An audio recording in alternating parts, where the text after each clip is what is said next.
What's up, everybody? My name is Kobe Cornell Boone. I want to say thank you for clicking on this video and checking out the intent. If this is your first time, I want to say, man, first of all, welcome. I hope that you find this video value and that you feel compelled to share, like, and subscribe, or send it to someone that you know. And most importantly, I ask that you stick around, you watch the whole video, and leave a comment in the comment section. That feedback allows me to make sure that I'm actually putting out stuff that's valuable and useful to the rest of the world. So, that being said, let's jump into today's video. Man, God, you know, those steps, man, they just, sometimes they get at you. So, today's video, I want to talk about how I recently just went on my first solo hunt. This is gonna be probably like a little vlog type video where I just share a recent like experience. And for me, going on my first solo hunt was not my original intent. Getting into hunting this year has been something that I've been wanting to do for quite some time. My grandfather was a big time hunter, and I didn't have the opportunity to go out with him when I was younger, and just my dad didn't kind of pick it up, so it was on me to, if this was something I wanted to establish. He would share stories, amazing stories all the time about my grandfather that were compelling and exciting for me. I think someone who is like I would see like a thrill. I'm probably like a thrill seeker type of guy. Is something I want to get into, but there's quite a few barriers, if you will, if you didn't grow up in the community and understandings that you need to have before you go out into the middle of the woods with guns. That's just the reality. But needless to say, after joining a couple of organizations, one most recently, I think I posted a video about called Hunters of Color. I've learned a ton about accessing public land, watching YouTube videos from so many different channels I couldn't even begin to share off the top of my head. Some I don't even know the names of, about how to access public land, what permits you need, getting your APH, which is your annual permit for hunting, looking up these different maps for these wildlife areas. So I guess I should start there by saying every state in the United States of America, for the most part, there might be one out there that I don't know, but for the most part, every state has reserved land for hunting. This is called public land. It's typically land that is owned by the U.S. Army Corps of Engineers, sometimes the U.S. Department of Defense.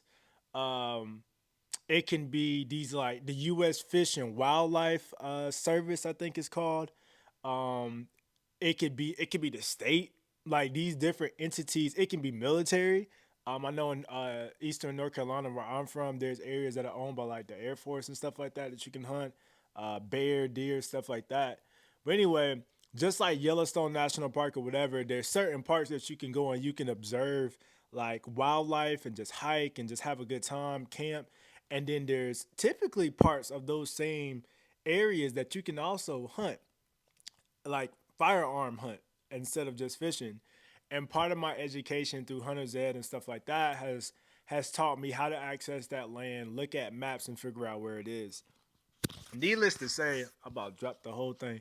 Needless to say, I wanted to go out, and the guy that was originally my partner, he had a family obligation and he couldn't go out. And I just woke up and told the wife, like, man, I'm gonna pray, I'm gonna trust God, I'm gonna go, and I'm gonna just be extra careful because at the end of the day, I feel like anybody who's getting into hunting in the beginning, I highly encourage you to go with a partner, 100%.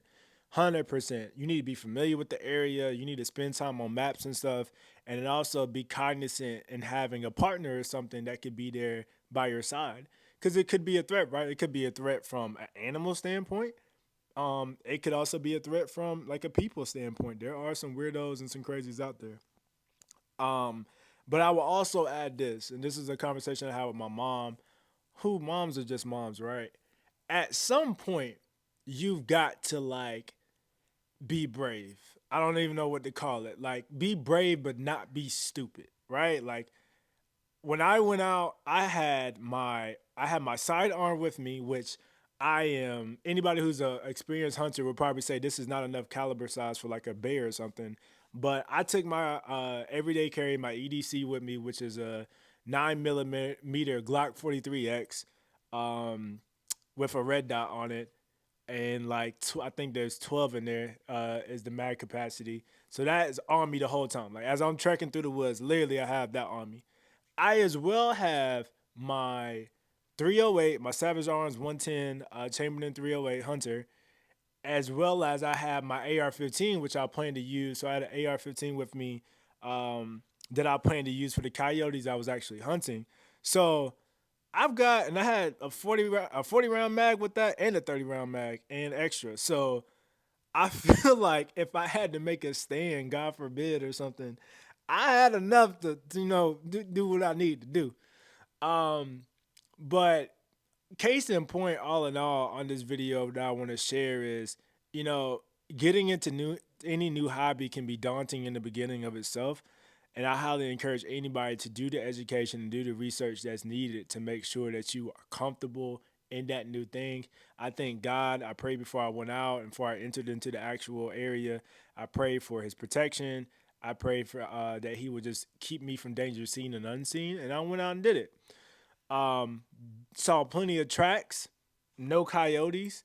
Saw plenty of hard tracks as well. But I think it's something I'll definitely will do again.